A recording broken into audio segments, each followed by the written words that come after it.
Terkini di IKN, Kementerian PUPR tengah mengebut pembangunan infrastruktur dasar terlebih dahulu. Di antara sejumlah infrastruktur, salah satu yang menjadi prioritas adalah pembangunan akses transportasi menuju kawasan IKN meliputi jalur darat hingga laut.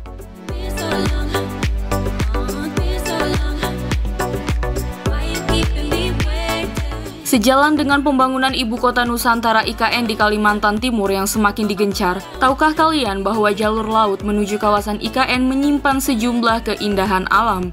Hal ini membuat jalur laut menuju kawasan IKN akan berpotensi menjadi wisata baru yang keren, di mana ini akan berpeluang menciptakan pariwisata baru serta menumbuhkan perekonomian di daerah tersebut. Salah satu yang akan menjadi wisata menjanjikan dari jalur laut menuju IKN ialah proyek dermaga baru di dekat IKN. Kabarnya dermaga ini akan dibangun dengan konsep seperti dermaga wisata di Labuan Bajo, Nusa Tenggara Timur.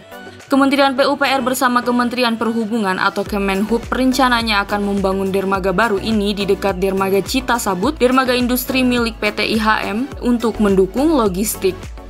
Dikatakan terdapat 3 alternatif lokasi pembangunan dermaga wisata baru tersebut, tapi telah diputuskan lokasinya akan berada di daerah Punggur yang berada sekitar 9 km dari IKN.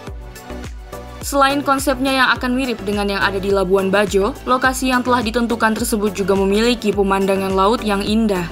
Juga dermaga itu akan dilengkapi dengan fasilitas kapal wisata, area kuliner, dan sejumlah fasilitas menarik lainnya.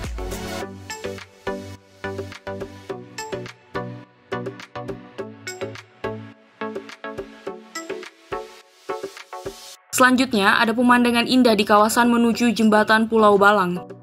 Dengan menggunakan speedboat, perjalanan menuju dermaga jembatan Pulau Balang menempuh sekitar 20 menit. Dengan pemandangan indahnya di sepanjang perjalanan, kawasan tersebut juga dikelilingi oleh pepohonan mangrove serta tampak pulau-pulau kecil yang terbentuk dari hutan mangrove tersebut.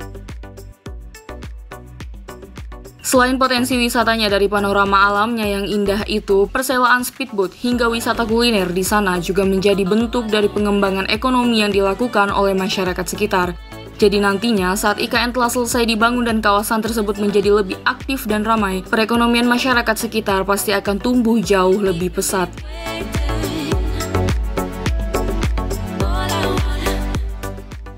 Selain dari semua itu, masih banyak kawasan-kawasan lain di sepanjang jalur laut menuju IKN yang juga memiliki panorama indah, terkhususnya di setiap pemberhentian dermaga. Sambil menikmati pemandangan langit dan suasana alam sekitar, ramainya pedagang membuat tempat-tempat tersebut menjadi menarik untuk dijadikan tempat berwisata atau liburan yang santai.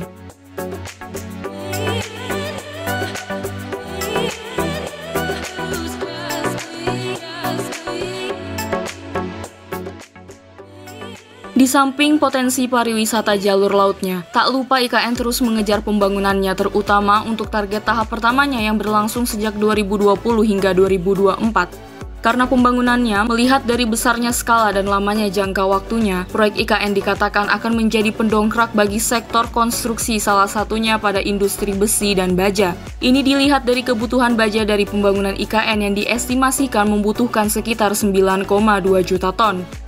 Terkait ini, mengingat penggencaran pemakaian produk dalam negeri oleh pemerintah, kebutuhan baja yang tinggi dari proyek pembangunan IKN pun juga dapat memberi keuntungan serta membuka kesempatan untuk produk-produk dalam negeri mengedarkan produknya. Dengan ini, program pemerintah tersebut pun tentu dapat terlaksana dengan lebih lancar, seiring dengan pembangunan IKN yang terus dikejar.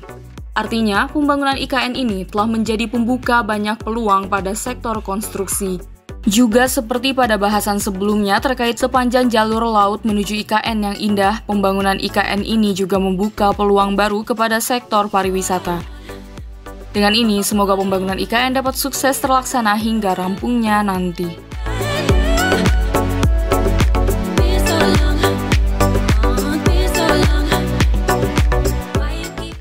Terima kasih sudah menonton video ini. Jika kalian suka videonya, jangan lupa tekan tombol like dan nantikan video-video top konstruksi berikutnya agar tidak ketinggalan berita-berita terbaru seputar dunia konstruksi Indonesia. Salam konstruksi!